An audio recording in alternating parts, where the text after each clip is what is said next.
That's the housekeeping. So I'm very excited about this book. Thank you all for being here. I'm thrilled that it's Badass Babes and The List, and we've got some other friends out in there, which I think is amazing, because this conversation couldn't be more important right now as we're talking about the crisis for working mothers and working families and the ways in which women do and do not earn money or think about earning money. So, and I remember, Jen, I think we had lunch like 3 years ago when you told me you were first thinking about this. And I thought it was like immediately was like excited all over by this conversation, and so glad that you are the one who's leading it. So I'm so thrilled to be able to host this event for you, and to have new lister Eve Rodsky and author of Fair Play. Where's your book? Your book is here, right up there on my shelf. Have it too.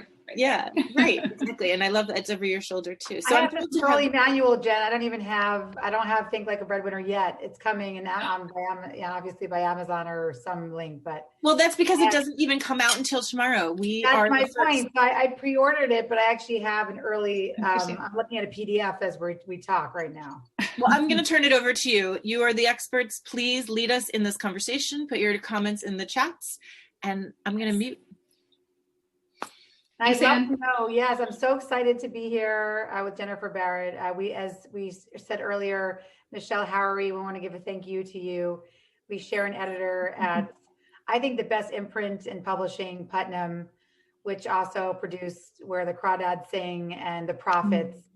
It's an amazing imprint, and we feel, I'm sure, Jennifer, I'm speaking on your behalf too. We feel very lucky to be part of the nonfiction side of that amazing imprint, and Michelle's really beautiful seamless editing work. And just want to ask in the chat if everybody here would tell me whether they think of themselves as a breadwinner, and then whether they think like a breadwinner, and whether they think there's a difference. So anything you want to add in the chat would be really helpful as we open this up to make it really interactive. So Jen, I want to turn it to you. Instead of doing a formal bio, I would love to for you to tell us sort of what inspired you to write the book, and anything you want to tell us about the journey to your understandings and the beautiful practical insights that populate the entire book. Yeah, this will probably be a slightly longer answer than I typically give in the press, but this is a long time coming, and it goes all the way back more than a decade ago when I was a new mom and was living in like a tiny 1-bedroom apartment with my husband and our toddler. And I was up one night and trying to get Zach, who's now a teenager, to sleep, and just looked around the apartment and had this moment of, oh my gosh, we're in an unsustainable situation. How are we going to afford another kid, which we both wanted? How are we going to afford a bigger apartment or a place of our own? And I really had this incredible moment of, I really had considered myself to be a very independent person and thought I was doing everything right. Like, I had a great job. I had a steady income. I was, had a little 401k, a little savings. I was covering half the bills. And I realized in that moment that I really hadn't been saving, investing for some of the things that were most important to me. And now in that moment, it felt like they were at stake. And so that was a really big wake-up call for me. And it's not that my husband wasn't doing his part. He had a good job. It's just our incomes were not far from each other. But I realized that deep down, subconsciously, I was depending on him to really take the lead in saving and investing the money for these things that we wanted. And it wasn't even conscious. And so I realized it that night, because I thought, how would I end up in a position like this where the things that matter most to me are at stake? How could I let that happen? And I realized that this was very subconscious, and it was just the way things had been when I'd grown up. My dad had been the sole breadwinner for most of my childhood. And so as I started thinking about it, I asked myself, I wonder how my money choices would have been different if I'd been raised to believe I'd be a breadwinner. If I truly believed that I'd be responsible for myself financially throughout my life, and probably for a family too, would the choices I make with my money be different? And the answer was a resounding yes. And I think that's what started this whole journey. And initially I thought I was kind of alone in this, having these questions, and felt actually a little bit embarrassed about the fact that I hadn't saved and invested more. But then I started talking to other women, and I realized that a lot of people were in a similar situation to me and felt kind of unprepared later in their life for the things that actually come up, the things that are most important to us. So that's what really set me on this path. Wow. Well, I'm glad you did that. And I think, you and I talk about this, a commonality in our work is that private lives are public issues. And I think, again, the home and money are probably the two most shameful things, that elicit guilt and shame. We're not allowed to talk about them. Right. There's all those statistics, right? People would rather say their weight than how much money they make or whatever. So, we're conditioned not to speak about these things. And so I wanted to know if we can start with, because I think you do a beautiful job, right? There's a lot of these conditioning, the messages we get in sort of our private lives that affect our these public issues. So I think we should start with the private, right? If you can start with maybe 2 or 3 of the most toxic messages that you think society gives us that we may still be living with, that we may not even know, that would be a great place to start. I mean, I think one of the big ones is that investing in wealth building is not for us as women. We do not get the message or the encouragement or the tools or the education to really learn how to invest strategically and build our own wealth. And there is still kind of this pervasive thinking in our culture that women's income is less important than a man's. And that is, obviously there are exceptions to this, but they're really, if you look at the surveys, if you look at the research, there's still an overwhelming belief that men will be the breadwinners and that women will typically be the caregivers. And that informs so many things in our culture that we don't even realize.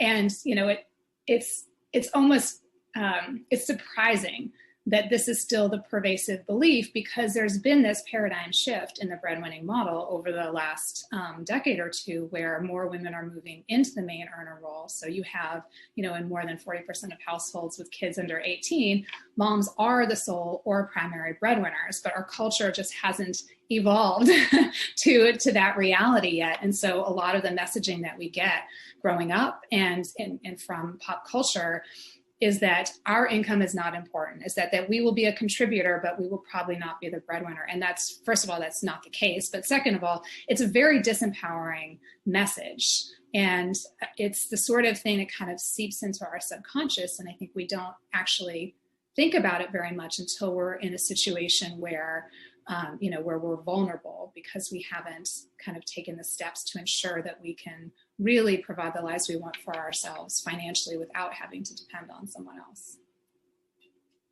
Yeah. And I would love for you just to go dig a little deeper into if anybody here is going to be in a caregiving role or is considered a caregiver, obviously, because that's where our work intersects. I would love to know what happens to women when they become caregivers, right? Because again, I think a lot of us, there is still this shock and surprise about, we just watch, as one German politician said to me, you don't have to legislate against women. You just have to require kids to come home for lunch. Yeah. He said that to me in Davos, right? And so we just did a year-long experiment of watching kids come home for lunch.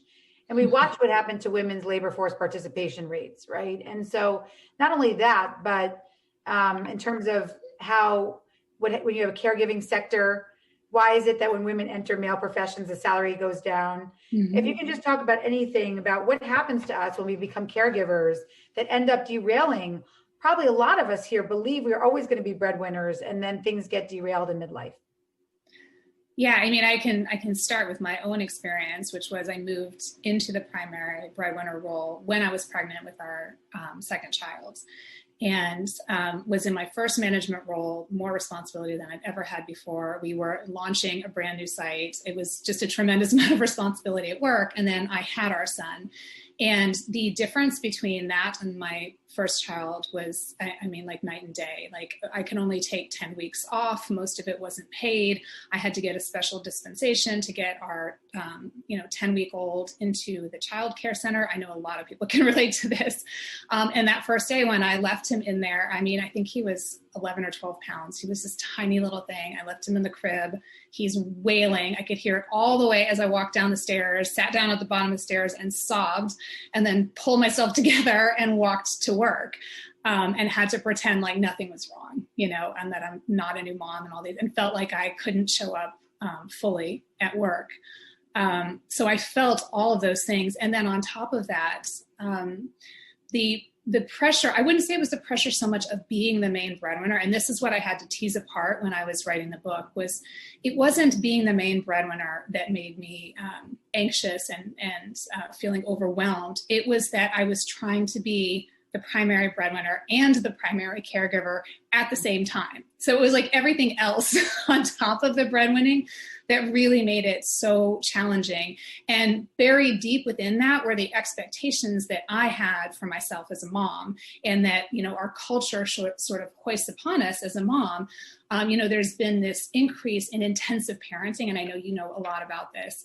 So if you look at the data, working women today spend as much time with their kids as women who stayed at home with their kids spent with their kids in the 70s.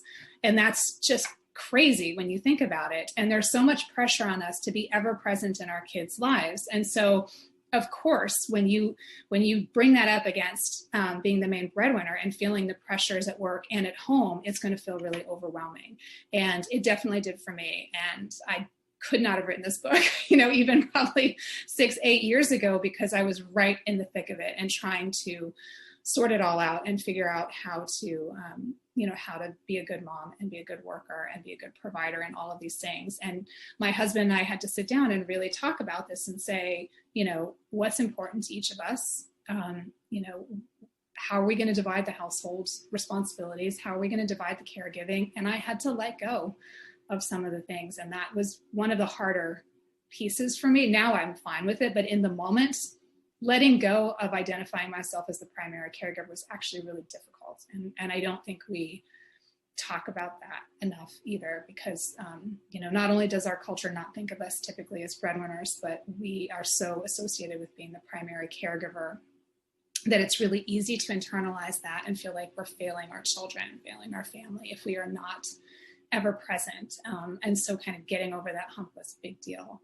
But, to your broader points, we see this assumption that men will be the breadwinner and women will be the caregiver play out in the workplace too, right? So women are paid and promoted less than men are. There's this motherhood penalty. So women see a drop in their income for every child they have compared to female colleagues without kids or male colleagues, whereas men see a fatherhood bonus after they have a kid. And I think a lot of this comes back to these assumptions. And we really haven't had a broader conversation around this to really challenge those. And what it does is leave women, particularly breadwinning women, at a loss, because as soon as we have our kids, we take an immediate hit to our income when we go out on leave. And then we're trying to build our income back up at a time when our expenses are greater than ever. So I know we've talked a lot about this, Eve, but this is something I really hope that we can change with this generation and new administration, to recognize the fact that, caregiving is not solely solely a woman's responsibility. In fact, it's wonderful to be able to share it with both partners. And either way, that we, as a society, recognize the importance of having paid leave. Not just for working parents, but just for the impact on society. It allows people to stay in the workforce, continue to provide income, continue to provide for their families, continue to spend, which supports our GDP. So there's a much bigger impact when we do pass policies like that. Absolutely. And I will say, why are we centering the hetero cisgender typical situation here, right? True. I think it's important because, and this is what I say, right? Rashma Sujani, who is our fellow listener, also says this, right? We have to think about the world we want to live in, but we have to center the world we're in today, right? And the reality of the world we're in today, right, is that 70% of the 1% of men have the most traditional family structure imaginable. They have stay-at-home wives, and they're the ones that are setting the policies in our government and our businesses, right? So how do you think about that, and in terms of how do we take the male leaders who don't understand any of what, thank you for sharing about your single mother experiences, or the fact that we said 85% of Black women are sole or co-breadwinners, right? We have such different family structures and experiences. How would you start thinking about, and then we'll start getting into some, practical solutions for actually investing in some other, and obviously how to build wealth.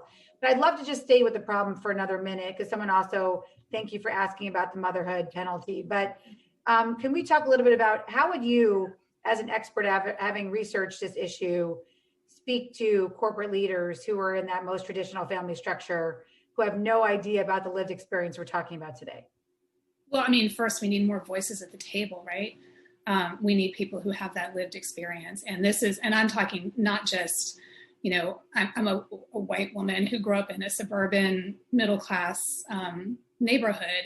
We need not just my voice, we need a whole range of voices to represent those experiences. This obviously goes, beyond my lived experience, but it is a bigger problem that we only have, limited perspectives making decisions that affect so many people who have very different lived experiences. So I definitely want to recognize that. I think the more you have women in leadership, the more you see this shift because they've been there. But I think there are a lot of progressive men too. I mean, our CEO is a man and he's quite progressive, and we sat down with him and came up with a really positive parental leave policy that benefits both men and women. But it takes those conversations. It really requires sitting down with them and saying, number one, let's look at the stats, because you're not, this is not the traditional breadwinning model that a lot of people grew up with. There has been this paradigm shift. The reality is that women's income is critical to a majority of households right now, and we really need to treat it that way. So there are the stats that you can share around that. The other thing is that it's costly for people to leave the workforce and then you have to hire someone else. So there is the argument you can make from a financial perspective, and I get into this in the book, just the cost of having to replace someone, especially at a mid to senior level role, is high. I mean, no company wants to take that on if they can afford it. So it's really in their best interest too, to provide a really good pathway for someone to return after they have kids and not make it difficult, not raise barriers to that. It helps them in numerous ways. They save money on not having to replace someone, but that person also has institutional knowledge. They have, if it's a valued employee, you don't want to lose that employee. So there's that argument too. But the first thing we need to do, I think, is just get more voices at the table to provide those perspectives and, and then have those conversations at home and at work and empower more women to share their experiences with leadership, so that, that awareness is there, because that's really the first step. So let's go back to the personal, because thank you for talking to us about the political and the bigger, broader societal issues around the motherhood penalty, and also us being primary caregivers. I will say another thing that Jen and I both talk about is this bizarre assumption that I think started actually with Pam Stone's book, Opting Out, where she saw that women were thinking of their income as just replacing childcare. They weren't looking at it as half their partner's income and half their income replacing childcare. They would say, I dropped out of the workforce because my hiring a nanny would have been just as much as my salary. So it's a very bizarre economic equation when you're looking at it, is that you have to replace yourself as opposed to your partner and you sharing those responsibilities. That's a very different economic equation. And it's one that I think is a relic, like you said, of the past. So let's jump back to the personal, Jen, about the barriers to breadwinners, the barriers to the breadwinning thinking. Like, I'd love to, as my friend Natalie Nixon, she's a creativity strategist, she says, women are not allowed to be loud and wrong. And so oftentimes, right, if you're asking questions about what's an equity or what does it mean, what's private equity versus VC versus a diversified portfolio, I'd love to hear some of the personal barriers that you see to people even asking these questions. And what are the three things or two or three things you could say that are barriers to wealth building for women? Sure. And I just want to add one thing onto what you've mentioned before when you're doing that equation on the caregiving and the costs. that there's also that exponential effect, right? If you're out of the workplace, you're not just missing out on the income from that year. You aren't able to contribute to a retirement account.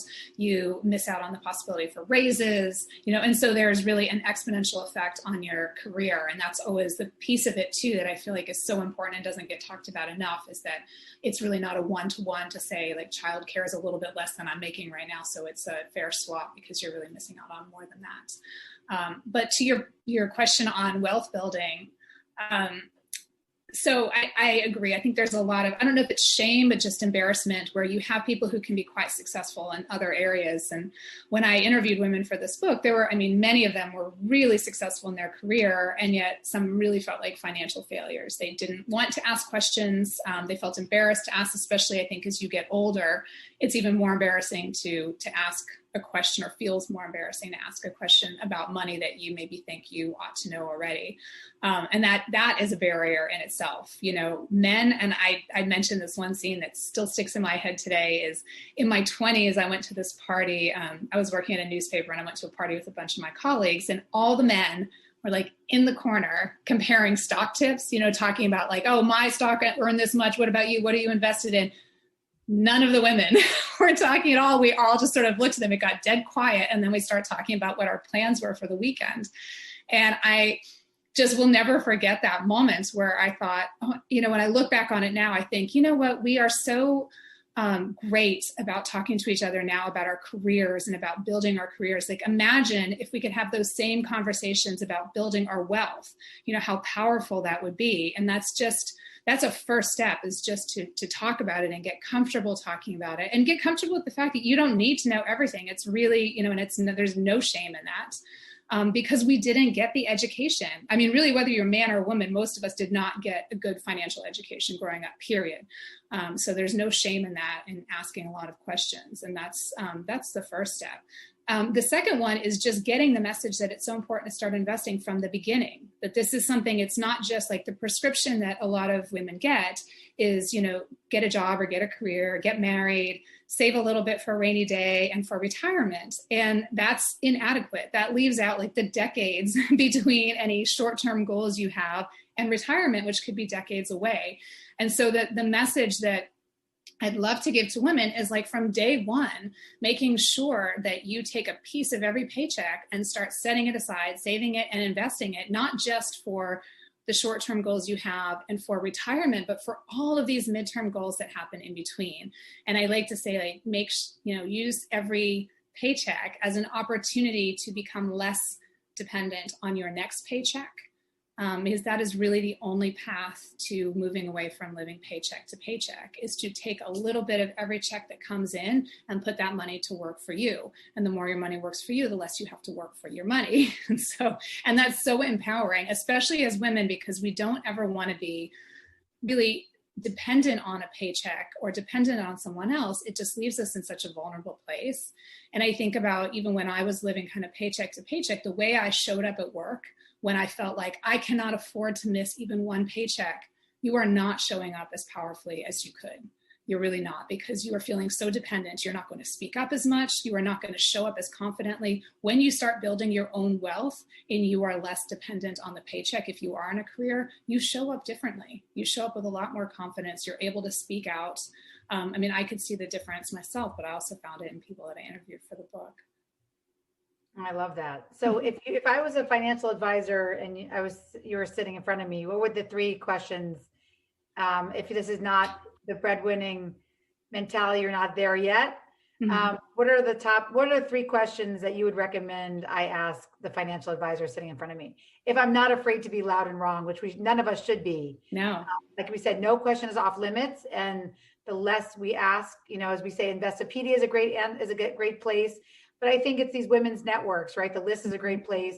No question it should be off limits. But if I was a financial advisor and I had three questions, maybe give us two, I'll do four questions. Give us two practical questions and two long-term questions that you would be asking of that financial advisor. Well, I think the first question, and that's not necessarily directed at a financial advisor, but it's really thinking strategically about your career or your job path, so you make sure that the money that you earn is going to be enough to support the life that you want. And I mention this first because a lot of us, and I'm in that group, not all of us, and I know there are some who are listening now who got a very different message growing up, but a lot of us don't really talk about how much the career path we want to pursue will pay. And I know when I talked about with my parents and with my college advisors and really everyone, I knew I wanted to be a journalist from a young age. No one ever talked about what journalism pays. And so when I got my first job and I qualified for food stamps, I was like stunned and not sure what to do about it. And the answer that a lot of us, that we often get is like, well, use your credit cards to close the gap between, the life you can afford and the life you want. And that's like just a double whammy, that sets us back so far if we follow that path. So I think it does start with thinking very pragmatically about, okay, what is this career going to pay? Is this going to be enough to support the life that I want on my own? And if it's not, what am I going to do about it? Am I going to cut back and make sure I'm saving enough? Am I going to get a second job? Just being really pragmatic about it, because we often do not talk about those things and we don't plan our careers that way. Then the second piece is, I don't know that I would ask a financial advisor about this, but I do think it's really important. And part of my message is I don't really think you need a financial advisor necessarily. They're fantastic. And at some point you might want one, but to start investing, don't let that be a barrier. I mean, it's just get in the game. The most important thing is to just get in the game. And we know from the research that women invest less and invest later than men in the stock market. And that puts us at a disadvantage. It's one reason we have a 68% wealth gap. The 18% wage gap is bad enough, but the wealth gap is even bigger. So I say, if you don't know anything about investing, just put some money in an S&P 500 index fund. You can literally just Google it. Google exchange traded funds, S&P 500 fund, and that will give you broad diversification and allow you to invest a little piece in 500 different companies. And you can just start there and then educate yourself and invest in more stocks as you go along. But I do think there's this big barrier where, investing seems like this big intimidating thing, or you read about GameStop and it's like, how do I get on that ride? And then you see GameStop plunge 2 days later. And that's scary. I don't even, I use that as a lesson more than anything else, because it's really hard to stock pick and it's impossible to time the market. But you actually don't need to do that to really enjoy good growth, because the S&P 500 returns 10% on average per year before inflation, 7 to 7.5% after inflation. That is a really nice growth rate. At that rate, you double your money in under a decade. So that's with hardly ever even thinking about it. That's just putting your money in an index fund and leaving it alone. So I say, start there. And if you have questions for your financial advisor, it's really like, what are the goals you have? And are you making the right choices with your money right now to support the future that you want? And that's it. That's really what it comes down to. And then figuring out what your risk tolerance is and what you're comfortable putting your money in. But as a very, just a basic step, just getting into the game, just putting some money into the stock market, putting some money into bonds so that your money is growing for you is the single most important thing I think we can do as women, is to start building our own wealth. So we're less dependent on our paychecks. We're less dependent on other people to support the life that we want. Well, I love that so much. I actually want to build on that, which is not just in the beginning of what career you're in, because I want to talk to people who are in midlife here, because that's my specialty in terms of my data. Is let's talk a little bit about the case of the 1099s, right? So I call the case of the 1099s the accidental traditionalists in fair play, right? So somebody who did not expect to take on all the caregiving duties of their family, but did so because of societal conditioning and the fact that, again, we end up with this surprise, or the fact that their partner makes more money. And so what happens is, right, we have this flexibility. My job is more flexible, right? So then what ends up happening is that we see in the data, flexibility is in the eye of the beholder. So a woman who's a doctor will say, my job's more flexible if her partner's a lawyer. If the woman's a lawyer, her husband is a doctor, this is hetero cisgender, my job is more flexible. And then ultimately, a lot of times what that leads to, and similar into my situation, is, opting forced out of the traditional workforce, where it's easier to have access to a 401k and IRA. My taxes are taken out and put directly into investment accounts, to a place where you're case of the 1099, where you're penalized because women are more self-employed, but we are getting the shit taxed out of us in our LLCs. Self-employment is a disaster from a tax perspective. We end up in a situation where we're, again, living paycheck per paycheck, or consulting fees. We're not thinking about what investment vehicles are available to us. Yeah. So I forgot that an IRA was available to me when I first started my firm. So can you talk a little bit about those of us who may be in the case of the 1099 situation, where we are either freelancers and or have our own businesses, and we're maybe more worried about our employees than we are about our own wealth? Yeah, I mean, and I have income coming in from the book, and I contribute at Forbes. So I have a 1099 too, and we're right in the middle of doing our taxes. So I can definitely relate to that. I've been emailing with her all year. Am I saving enough? Am I paying enough in taxes? One of the greatest vehicles is the SEP IRA. I keep wanting to say it's self-employed, but it's not. But it's the SEP IRA, and you can deduct the money that you put into it. You have a much higher threshold, so you're able to save a lot more than you can in a traditional or even a Roth. Or it's the same. Traditional and Roth IRA have the same cap. In terms of contributions, the SEP allows you to put a lot more in. I think that is one of the greatest vehicles out there if you're self-employed. And you can also, if you have employees, you do have to contribute on their behalf too. So that's something to think about. But if you are self-employed and don't have people working for you, it's a fantastic way to save money and enjoy a lot of tax benefits. But you're right. I think it's the same question though. It's, what do you want in your life? And,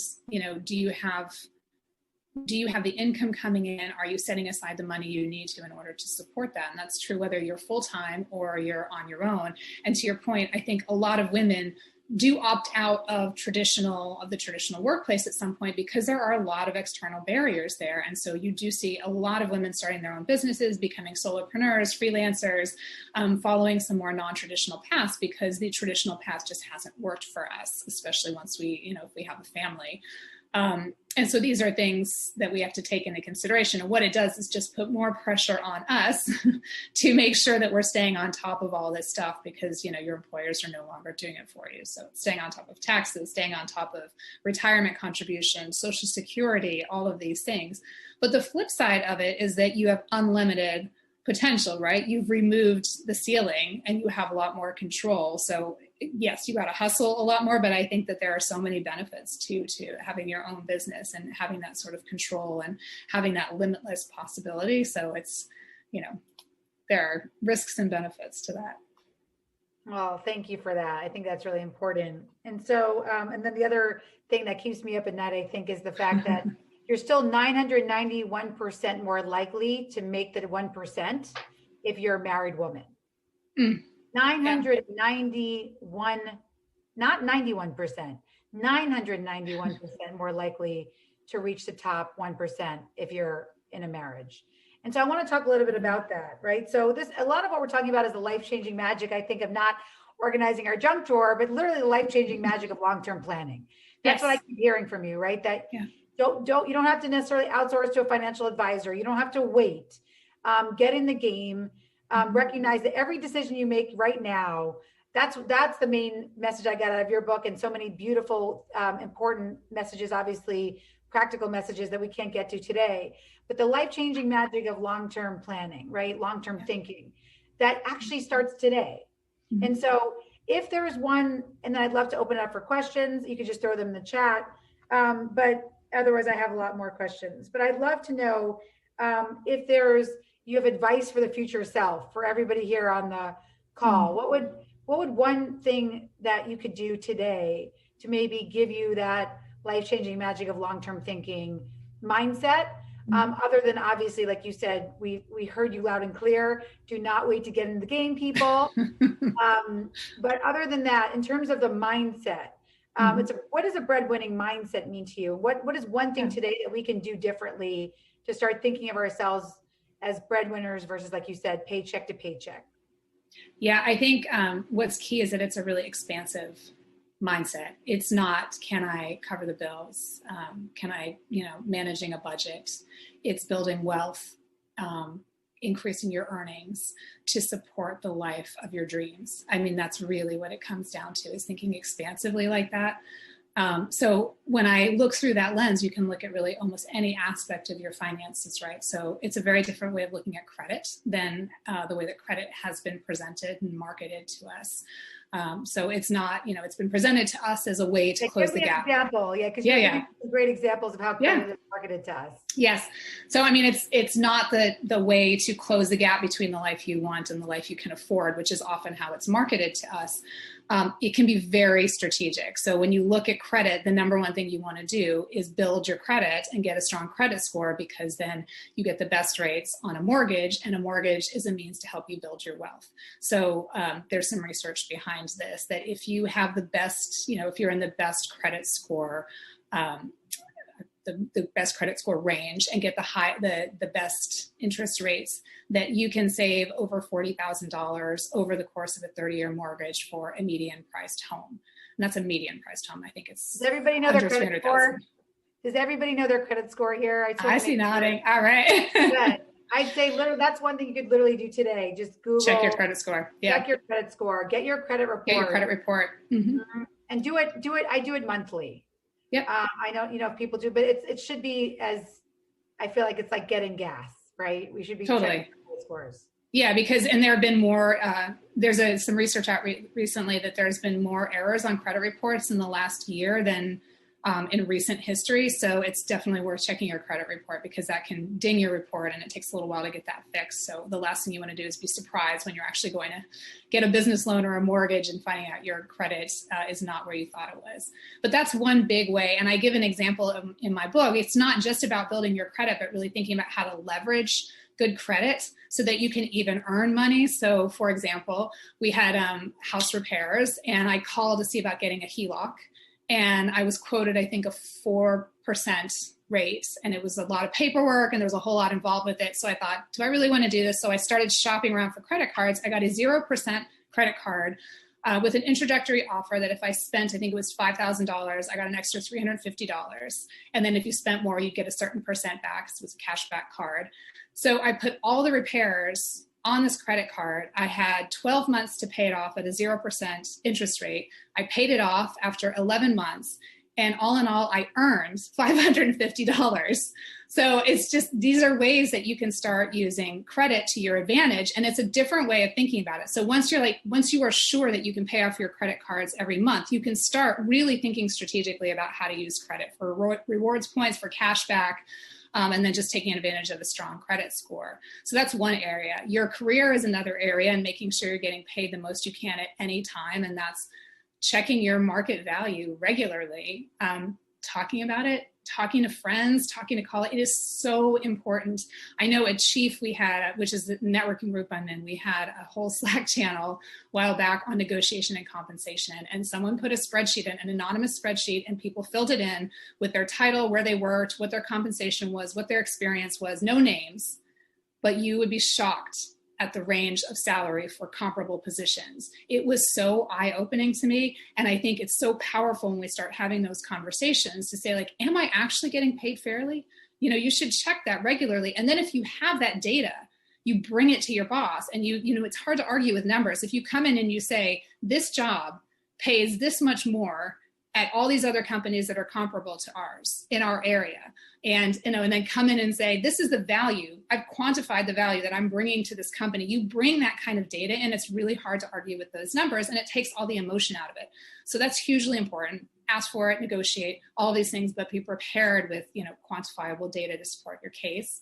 And then investing, I'll keep coming back to that, because investing is really one of the single most important things we can do to build our wealth. And there are a variety of paths. I see Mayumi on the call. She and I have had a lot of conversations about this. It doesn't have to be the stock market. You can invest in real estate too. You can earn money off royalties, building business. There are a lot of different paths to wealth. But one of the simplest ways to get started is to put some money in the stock market and let that money start growing for you. I love that. And so just to give a little tutorial in 3 minutes, like you said, the question about real estate, but I would love to know, just in a wealth building portfolio, what do you see in there? Do you see just equities? Do you see a combination of equities and bonds? Do you see, do you think people should be thinking about and looking at private equity? Do you think they should be looking at real estate? Obviously, I will say that I believe a diversification is the most important piece of this. You do not want to be that GameStop person or put all your money in like the random building that your cousin's building, in Hawaii. But what would a healthy diversification look like to you? And how do women get access to opportunities?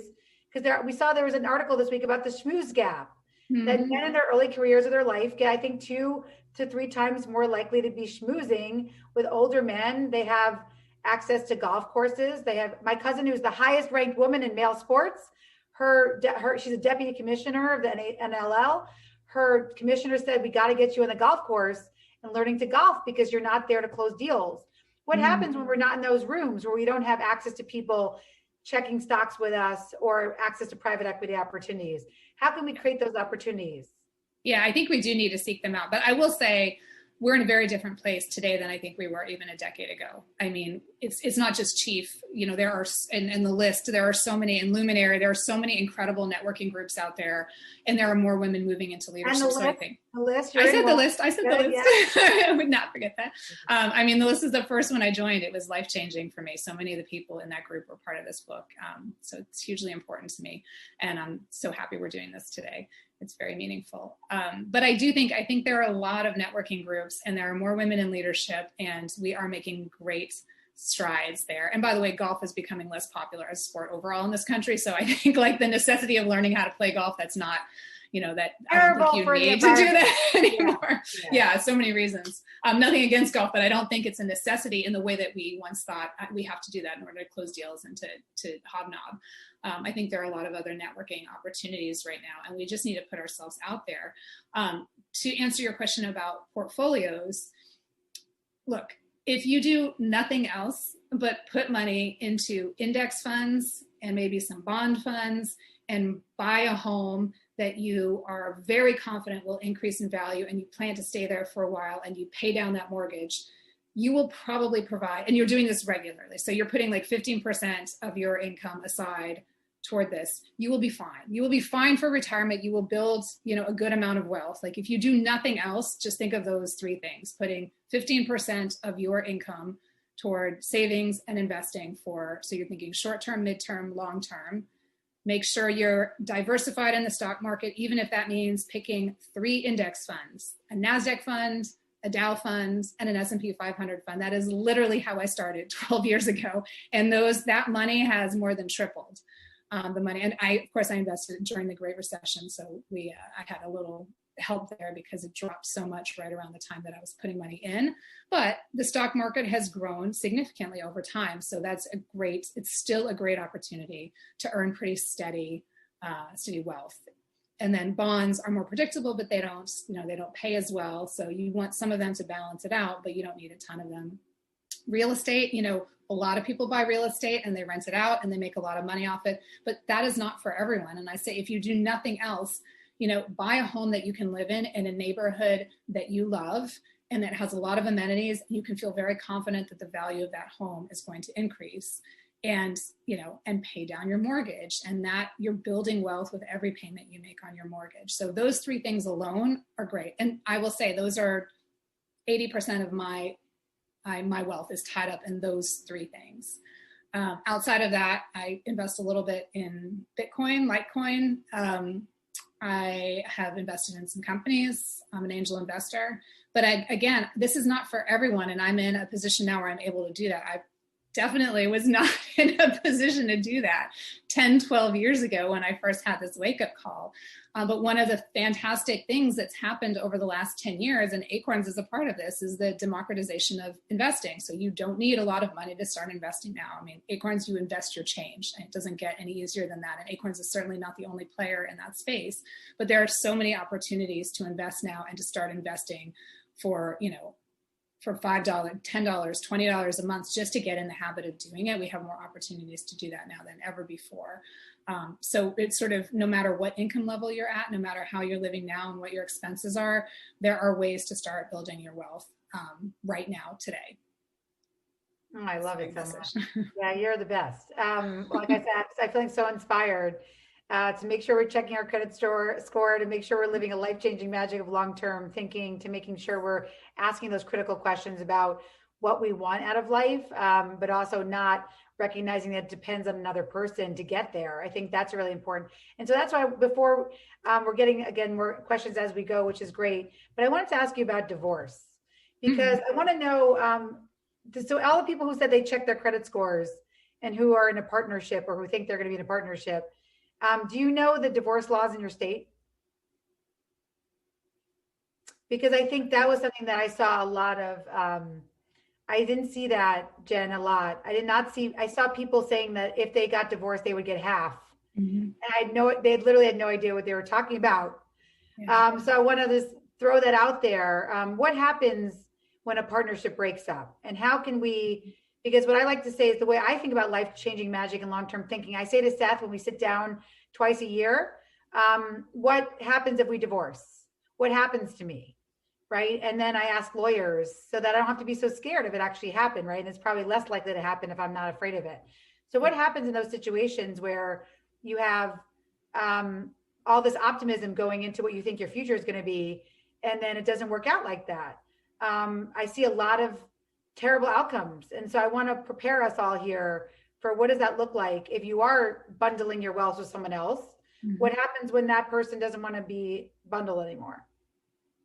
Yeah, the disentangling of your financing is a really tricky issue. And I think you're right that there is a perception that you'll walk away with half or you'll be fine when you walk away. And the reality is, again, if you look at the research, that women really get the short end of the stick with divorce pretty consistently. And especially if if you haven't been working, even if you get alimony, getting back into the workforce, if you've stepped out for a while, is just so hard, and alimony does not really close that gap necessarily. So I think it is smart to, I don't know that you want to have an exit strategy, but I know I mentioned in the book, it's like, we're still at around a 50% divorce rate, almost, depending on, which research you pull. And I think in any other situation, like if someone said there's a 50% chance of rain, you'd bring an umbrella. Like, we prepare for any other situation where the percentage is that high, but we really don't think about it in marriage.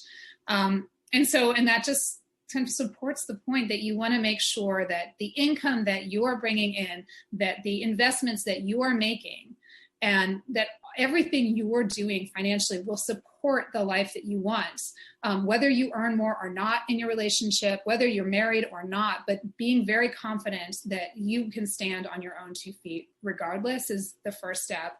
And then I agree with you. I think it's important to talk to your partner and really think about, like, how are we combining our finances? What does happen if we split up? I mean, that's not the most romantic conversation to have. That's really tough. I admire that you have it once a year. I have it twice a year. Twice a year. I think you're probably unique in that situation, but I admire the fact that you do. I mean, I don't know that we've had a straight up conversation about that, but we are very candid about our financial situation and who's contributing what and how are we going to cover XYZ expenses. And that's actually the first part of that. I mean, divorce aside, a lot of times we don't talk openly with our partner about our finances. Like, I'm actually shocked sometimes, and I don't think there are going to be many people on this call who are in this situation, but I was shocked when I spoke to a lot of women who really didn't even know where the money was in their relationship, didn't know how the money was being invested. And it really doesn't matter who's taking the lead on investments. It's so important to have those conversations and be engaged with those decisions, even if you're not the one ultimately making the decision. Even if you say to your partner, you know what, I trust you to invest our money, being a part of those decisions and knowing where that money is going and why is so important. That's really key. And that kind of plays into your question too, because if you don't know where the money is, my God, when you get divorced, like, you don't even know what you're talking about. You don't even know what's being divided. And that can leave you in such a vulnerable position. So having those conversations early on and really having like a true partnership around managing money, no matter who earns what, is super important. You can also ask what happens if you die, if you're too worried to say what happens if we divorce. But I will say, tough questions. So we don't end on death. Please no. Last question we got in is about mom. I don't know how to say that. Mom entrepreneurs. Yeah. Entrepreneurs, whatever. Mom entrepreneurs. So if you could answer that question, just about thinking about succession planning. Again, when you're an entrepreneur, things do look different than if you are in a corporate job that does helps you do a lot of these things and offers a lot of these sort of free financial support. So can you end We have, I think, 6 minutes, but I think it's a great way to end on advice for entrepreneurs. Yeah. Again, being an entrepreneur, a lot of that comes down to creating your own boundaries and your own plan. And you do have, in some ways, you have a lot more control because the sky's the limit.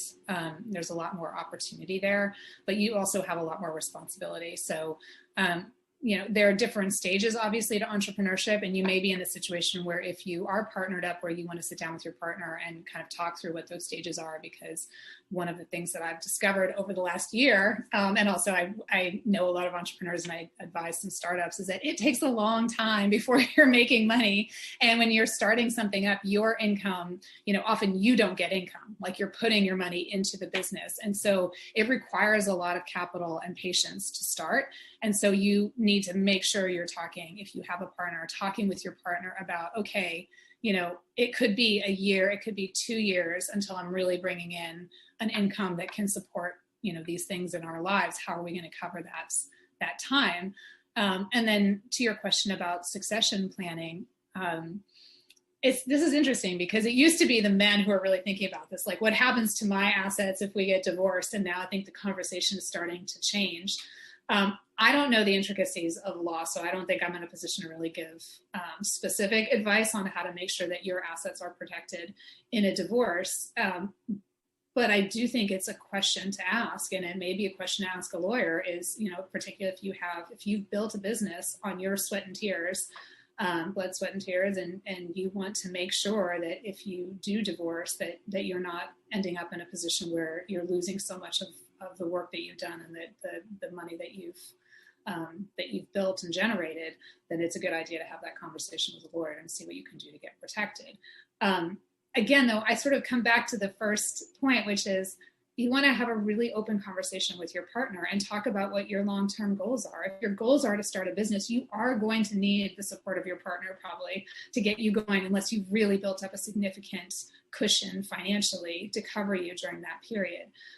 So, in a good partnership that I can see, there's some give and take, right? You have one partner who's maybe picks up a full-time job while the other one is starting the business, so that you're getting those benefits, so that you have that steady income coming in, and then it can flip. It's a dynamic situation. Just because you are the main earner now doesn't mean you always will be. And in a partnership, you really want to make sure that you're supporting each other's goals. So I think it starts again with really good communication with your partner and a very realistic planning scenario on how much income you expect to have coming in, and planning for sort of the worst case scenario when you're an entrepreneur, because especially over the last year, I mean, that lesson has hit home for so many people, where I know people who's, they lost their biggest customers, their income dropped by 80% in 1 year. So really planning for the worst case scenario, so you are prepared just in case it happens. And if not, you're in even better shape financially.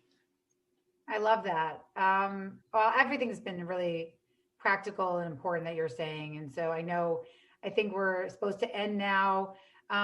One last piece of advice, Jen, from any part of the book that you think we didn't cover that you think everybody should leave with today. I think we covered a lot. Thank you. But I would say, one thing I still ask myself today is, are the money choices I'm making today supporting the future I want tomorrow? And that's just a good litmus test. As you're thinking about almost any money decision, just being really mindful about where your money is going, so you know that you're setting yourself up for success in the future. Thank you so much. I'm just jumping in to say thank you to you both. This was an amazing conversation. I'm going to send you the chat because the chat was on fire, and I know you guys were just talking, having great conversation, but you need to read this chat. It was the people on this call were really loving every word. I've taken a full page of notes, and so so many notes. I know, I like your notebook. So I'm thrilled to have been able to support you and the book. I just posted in the chat the link for everybody to buy the book, which comes out tomorrow, and I will circulate a video and some assets for everybody to share to support you. And thank you so much. Amazon reviews. They're the yes. review. and they're really, really important. So if everyone can leave Jen, please, a 5-star Amazon review, take that 5 minutes of your day and invest in her career, that would be amazing. Thank you. And you don't even need to write the review anymore on Amazon. You can just hit the stars and that's it. Yes. But thank you. I really appreciate your support. And I appreciate the list so much. I honestly think this book couldn't have happened without the list and without so many of the people who were here today. So I'm so grateful. Really am. That's great. And to you too. Thank you all. Thank you. Enjoy. Get to your 2:00 meetings or 2:00 Zoom. All right. Thanks, everyone. Bye.